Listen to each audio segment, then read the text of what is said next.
if I'm looking at these points, we can write them as a table. On a table, my x's go on the left, my y's go on the right. My points go next to each other. So 1, 2 would be 1, 2 in a table. They must go side by side. Negative 2, 3 would be negative 2, 3. 0, negative 3, 0, negative 3. We call that a vertical table. I could also write it as a horizontal table. I want to show you this so you're not alarmed if you ever see this later. So here my x would be 1, the y that goes with it is 2. I could have x2, y3. I could have x0, y negative 3. If I have points, I can make a table. But if I have a table, I could read the points. I could look at my table and say this is the point 1, 2. I could pull points out of my table. If I have points, this is a relation. If I have a table, this is a relation. I could sketch a graph of a relation. 1, 2, 3, 4, 5, 1, 2, 3, 4, 5, 1, 2, 3, 4, 5, 1, 2, 3, 4, 5. If you ever need to sketch something without graph paper, draw your x and your y axes, and then try to make little tick marks about the same distance apart. So my x-axis goes from left to right. My y-axis goes up and down. When I'm graphing, which one do I graph first, x or y? X. So a positive x tells me to go to the right. A negative x tells me to go left. A positive y tells me to go up. And a negative y tells me to go down. And I always start where when I'm graphing? At the origin, 0, 0. So I'm going to graph the point 1, 2. I start at the origin. I go right 1, up 2. The point negative 2, 3, I start at the origin, negative 2x, positive 3y. The point 0, negative 3, start at the origin, left and right 0, down to negative 3. There is my relation. That's this graph. I have no information about these points. I don't connect them. I know nothing about them. I know I have 3 points, so I literally graph 3 points. Nothing. That's just a way of looking at them. Kind of like you, right? If you are on Facebook, I could figure out a lot of information about you without knowing you. I could look at your picture. That's your graph. I could look at things you like, either pages you've liked or movies you like or books you like. I could look at your information maybe in a table form. I could look at your posts. I could look at your other friends. Your friends would be a mapping. So even though these are just all different representations, those are all different representations of you, right? You might have your picture, you might have your friends, you might have your post, you might have whatever. A mapping is where I make 2 ovals, 1 oval for all of my x points and 1 oval for all of my y points.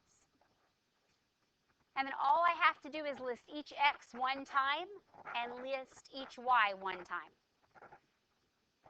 In any order. The order doesn't matter. What I will tell you is sometimes I go in order, right? So my smallest x would be which one? Negative 2, and then 0, 1. I don't have to do that. You can do it in any order you want. Right? My y's are 2, 3, and negative 3. Now, the one thing you have to do on a mapping is you have to start with the x and show which y it goes to. Right? And actually, it's kind of a cool way if you think about it, if you think about Facebook, right? It's the same concept. If I know you, it can map me back to who your friends are. Same situation. Don't worry, I will not friend you on Facebook. All right, 1, 2 means starting at 1, the y value that goes with it is 2. So I show an arrow going from 1 to 2. Then I've got negative 2, 3, and 0, negative 3. So if I have a mapping, I know 0 goes to negative 3, so those are my points. So on any of those, I could go write the other ones. If I have a mapping, I could write ordered pairs, I could graph them, I could draw a table. If I have a table, I could write ordered pairs, I could graph them, I could draw a mapping. If I have a graph, I could read the ordered pairs, write off my graph, and then go to a table or a mapping. As long as I have one way of showing a relation, I could create all the others. Cool? All right. If I have a relation, from this relation, I can come up with my domain or range. Remember, my domain are my inputs or my x's. So all I have to do, here's my x's. Here's my x's. I could find my x's. So domains and ranges are not hard to find if I have a relation. So here are my points on example 1. 3, 2, negative 1, 2, 0, negative 3, and negative 2, 2. You are going to take these, you're going to make a table, a graph, a mapping on your paper, and then you're going to tell me the domain and range. So you're going to do part A, and you're going to do part B. And then we'll come back together and check your answers. Okay, part A and part B on your paper. Yes, so everybody hears your voice right now. So hopefully your graph and your table are like mine. I want to show you mapping real quick. We said all we have to do is list the x's, which were 3, negative 1, 0, and negative 2. I have a y point that's repeating, right? 2, 2, 2, and negative 3. I only have to list them one time. 2, negative 3. In fact, it's better if I only list them one time so I can make sure I see what's going on. So I can see from this graph that 3 goes to 2, negative 1 goes to 2, negative 2 goes to 2, and 0 goes to negative 3. So 3 x's share one y value. So these 3 x's have a common y value. So on a mapping, even if you have repeated x's or repeated y's, only list them one time. That's going to matter in just a second. It doesn't matter now. There's my table, there's my graph, there's my mapping. Then I asked you to find the domain and the range. Okay? The domain are all of your x values, and these are discrete points, so we list it. 3, negative 1, 0, negative 2. The range are your y values. I have a y value of 2, but 2 and 2 are all the same as 2, so I only have to list it once, 2 and negative 3. All right? The KISS philosophy. Keep it simple, silly. Don't list 2 15 times if you don't have to. Get it? Don't list 2 if you don't have to. Sad, sad, sad, sad. But I can tell who's paying attention. Those of you that rolled your eyes were obviously paying attention at my terrible humor. All right. This somehow did not make it on your notes. But you're just going to pay attention. We're going to go through it anyway. If you would like to sketch it, you're welcome to. This is data of a not-so-recent survey where we asked students about text messaging. So we ended up with age of students and the percent of those students who text. The reason we say not so recent data is look at that. Find your age and see what percentage of your friends are texting according to my data. So who's 14 in the room? According to this, only about a third of your friends use text messaging. How many of you only have a third of friends that know how to text? My mother is 70 and she texts me. Which is a little bit freaky, I will say, the first time your 70-year-old mother texts you LOL. And you're like, wow, that is frightening, okay? So if you have any type of data, you can graph it. A graph is nothing but a picture of your points. So our age would be X, our percent would be Y. So if I go to graph this, age is my x-axis, the percent of students texting is my y. So I was counting people up to 17 years old. So what might I need to count by on the x-axis? 1, 2, 3, 4, 5, 6, 7, 8, 9, 10. Not enough. Okay, so choose. 2, 4, 6, 8, 10, 12, 14, 16, 18, 20. So you may have to count by 2s or 3s or halves or 1s or 5s. It's okay. On my y-axis, I needed to go from 17 up to 54. I cannot just count 17, 30, 34, 45, 64, 54. I have to count by the same increment every time. So if I need to get up to 54, maybe what should I look at counting by? 10s, okay? 10, 20, 30, 40, 50, 60. If I can count with more detail, my graph is better. Less detail, it's a little less clear. So that I could graph 12, 17. When you are 12 years old, 17% of your friends, so between 10 and 20 is 15. So just right around there, 17% of your friends text. All right, 13, 30. When you're 13, 30%, according to my data, of your friends text. 14, 34. 14, you're looking at 34% of them. 15 is 45. So over here between 14 and 16, I'm at 45. I don't know. I'd say it's pretty ancient, right? 46, this one went up slightly. And then if you are 17 years old, 54%. 17, we're at 54%. So there's my graph. It's just a picture of the points I have. The same data I can write in a verbal description like a word problem, a table, a list of points, or a graph. Now, I can even answer questions. What would you say the relationship between age and texting is?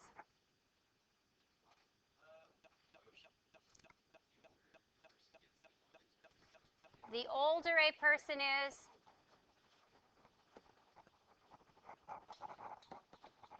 the more they text. We're just making sense out of our table, our graphs, and our points. Right? The older a person is, the more they text. What would my domain be?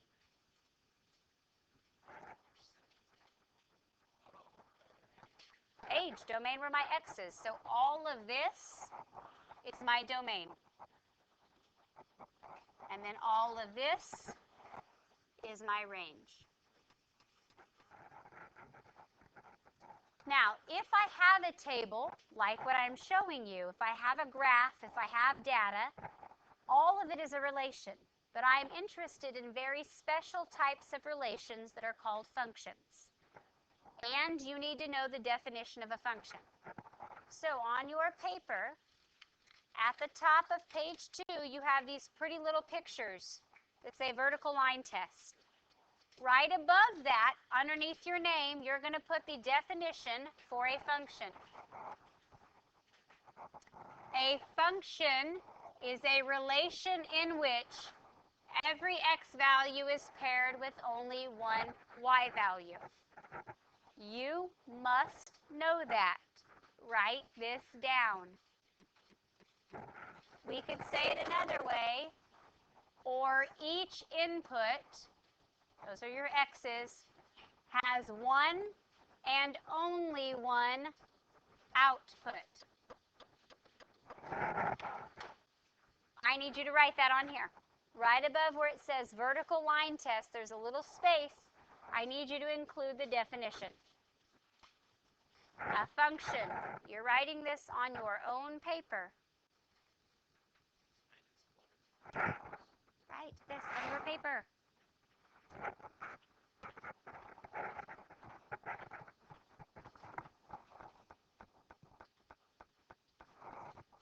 So my chocolate covering peanut machine from before is a really good example of a function. If he is a function, that means everything I put in, I can only get one thing back out. If he's my chocolate covering machine, when I put in a peanut, I can only get a chocolate covered peanut back out. I can't get a yogurt covered peanut.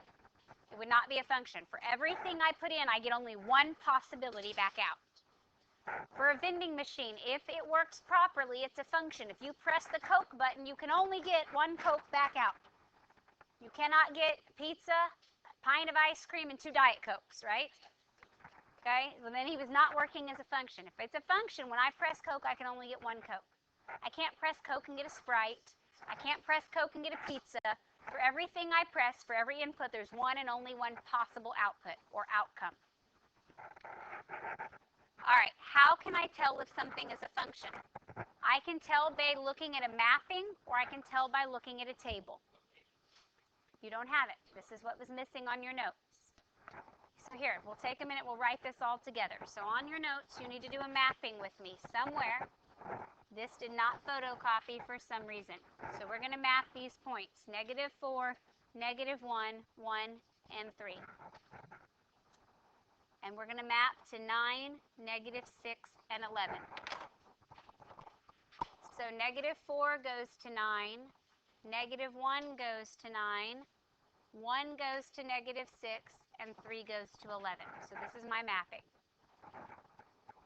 From a mapping, I need to see, is he a function or not? If he is a function, every x will only have one y value it's paired with. So from each x, I can only have one line. So from negative 4, I'm only paired with a 9. From negative 1, I'm only paired with one output. For this input, I have only one output. For this input, I have only one output. So each x only has one y or output. He is a function.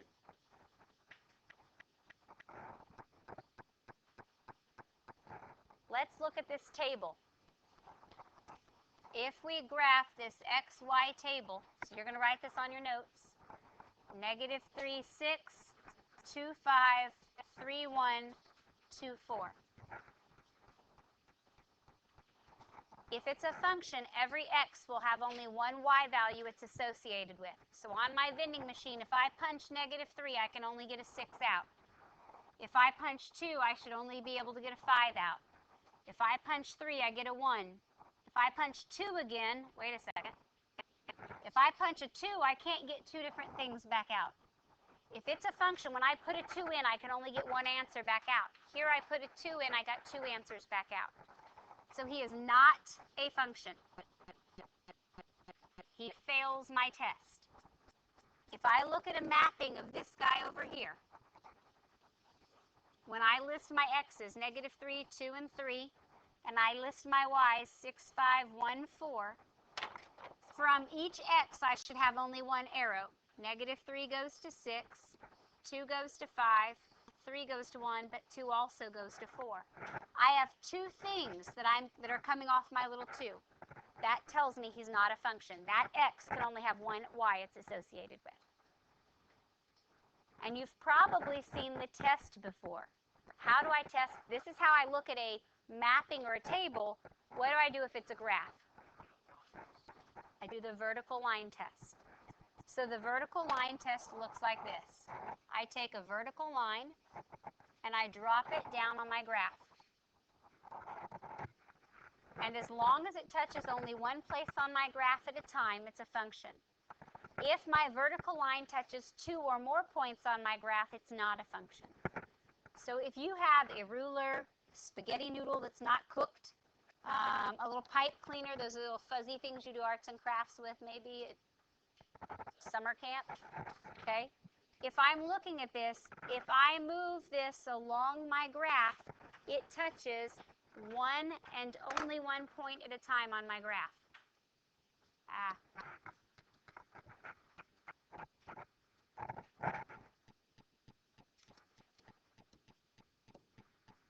Ay, ay, ay. This one right here, if I move this along my graph, he's going to only touch one and only one point at a time. So he is a function and he is a function. If I look at this graph, how many places do I touch at a time on this one? 2. So that tells me something. That tells me he is not a function. Oh yeah. There we go. If I touch 2 places, he's not a function. What about, goodness, what about this guy? He touches an infinite number of points, right? He touches everywhere on that line. So he is not a function. What about this guy?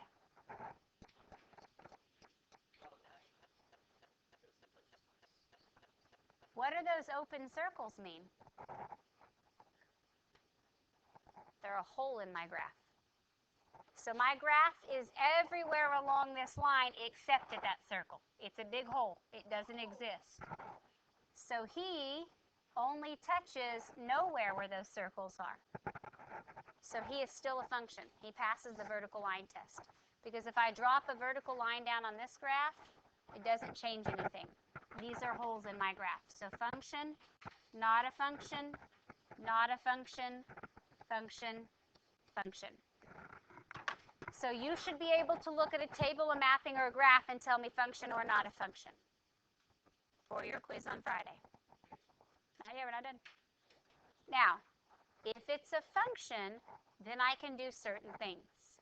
One of those things is I can write it in function notation. So if something is a function, then I can automatically write him in function notation. My equation might look like this. Y is equal to 3x minus 8. Y is my dependent variable, so he's my dependent. He's my range. He's my output. X is my independent variable. He's my domain. He is my input. I can write an equation, y equals 3x minus 8. So I'm taking x, I'm tripling it, and I'm subtracting 8 from that number. If he passes the vertical line test, I can now name him. Instead of calling him y equals, I can call him f of x equals 3x minus 8. So down here on our little function machine, we have one more thing to add. If an x goes in, an f of x comes out. F of x is just a name of the function. I could call them f of x, p of x, q of x, g of x. It doesn't matter. They're different names, like Billy, Sue, and Bob, right? So when we see this, if you see this, it means I'm already telling you he has passed the vertical line test. Every x you put in, you only get one y back out. We pronounce this as f of x. It literally means the y value or the output when x is the input. So this means f of x means the output of the function when I put an x in. So if I understand what a function machine does, I put something in, I get something back out, I can analyze functions. I can give mathematical numbers for functions. So we're going to do that. I'm going to take you to look at this little function machine here. So here is my machine. Look forward, please. I will put an x in. He will go through my function machine, and whatever my function is doing will happen to that x, and the y will plop out. I will graph it, and then I will look at the table. So in this case, we're going to do something real easy. We're going to take our input x, and we're going to add 1 to it. So everything I put in, what am I doing to it? Right? But what am I doing to it mathematically? I'm adding 1. So if I put a 0 in, what am I going to get back out? Let's see if you're right. I put a 0 in, he drops into the machine, and my output is a 1. There's the point on the graph. Here is the point on the table. An equation, a table, and a graph are just different ways of showing the same thing. If I put a 5 in, what am I going to get back out? I'm going to add 1 to my 5. It turns into a 6. If I put in a 0.5, what am I going to get back out?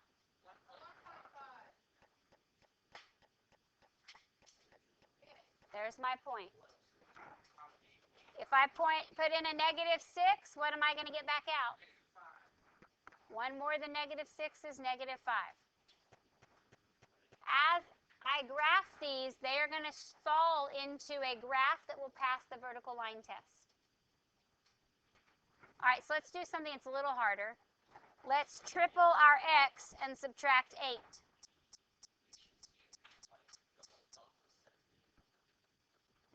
Well, if I triple my x and subtract 8, if I plug in a 0, what's triple 0?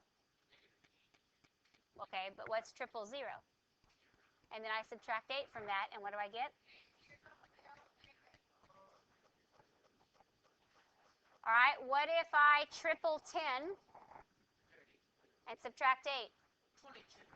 Boys, you're being recorded right now, so that you're distracting everybody at home that's watching this plus everybody in here.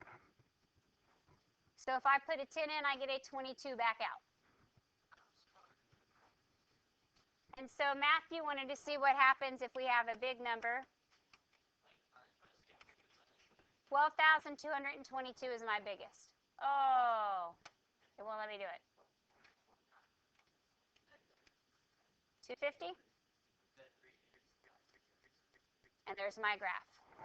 Okay? I could even do something else with y'all.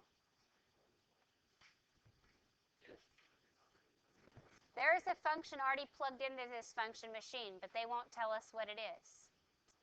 So we're going to put in a value and get an output back out. And Cody, y'all are going to help me predict what the function is.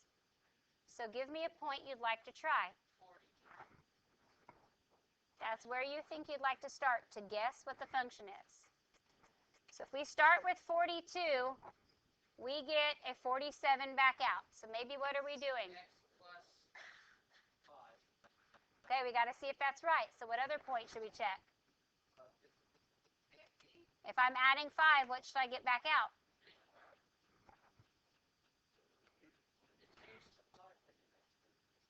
So what do I get? What do you think it is? Let's test it.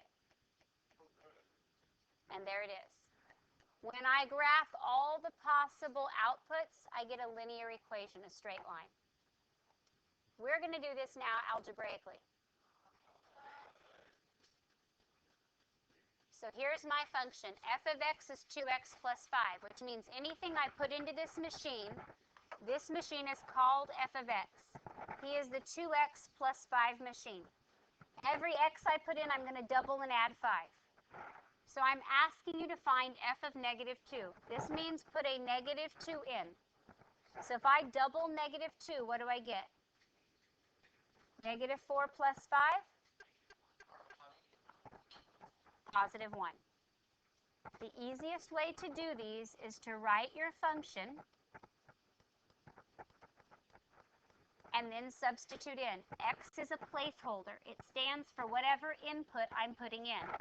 For f of negative 2, what is my input?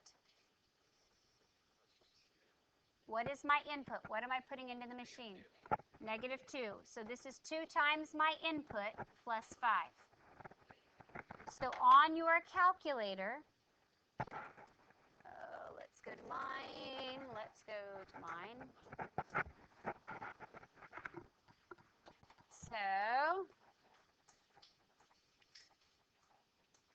where is my calculator?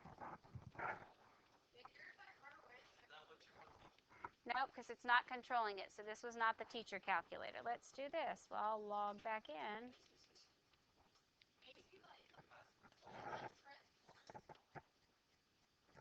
Yes, I'm sure. All right, let me see who's logged in.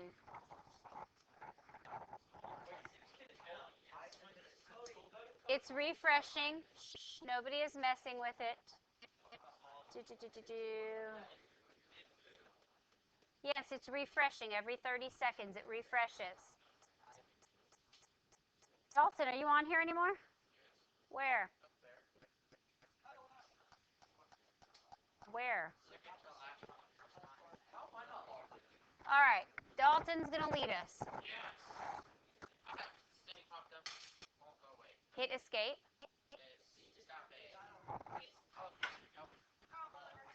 All right, so we're going to take 2.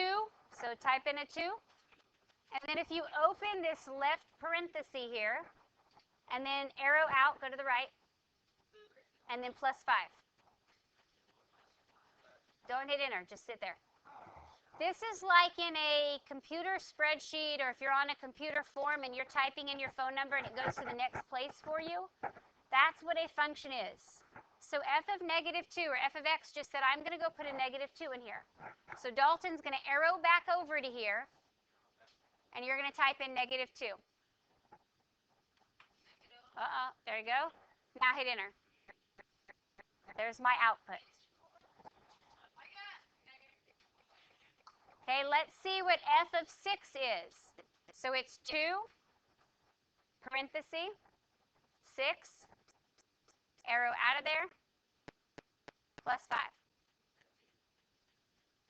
No, delete, plus 5. Hit enter.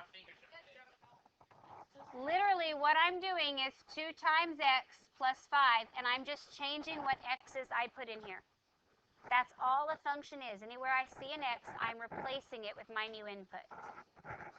So if we go back here for a second, if I ask you to find f of 1 plus 4, this 4 is not inside my function. So we have to find 2 things. The first is we have to find f of 1. So my f of x function says double x and add 5. So f of 1 means I'm going to replace every x with a 1. So instead of 2 times x, it's going to be 2 times 1 plus 5. Order of operations says we multiply and then we add. 2 plus 5, 7. So if f of 1 is 7, I'm now saying what is 7 plus 4? My answer would be 11. Okay? Even if they're really nasty equations, I can go back and do this. So let's look at this last example here. Here is my function. This guy is a function of t. H is a function of t, which means I put a t in, I get an h of t back out. Anything I put in, I'm taking that number, squaring it, multiplying it by negative 16, adding 68 times that number, and adding 2. That's what my function says to do. If you will take time on these, not listening to your iPod, talking to your friends, Snapchatting, and watching Bravo, they won't be hard. Don't leave them till the night they're due. You run into a problem. So if I'm asking you for h of 4, it means in my h equation, everywhere I used to have a t, I'm replacing it with 4. So negative 16 times 4 squared plus 68 times 4 plus 2. If you will take a moment to write that down, then I'll show you how to type it in. It's not bad if you write it down.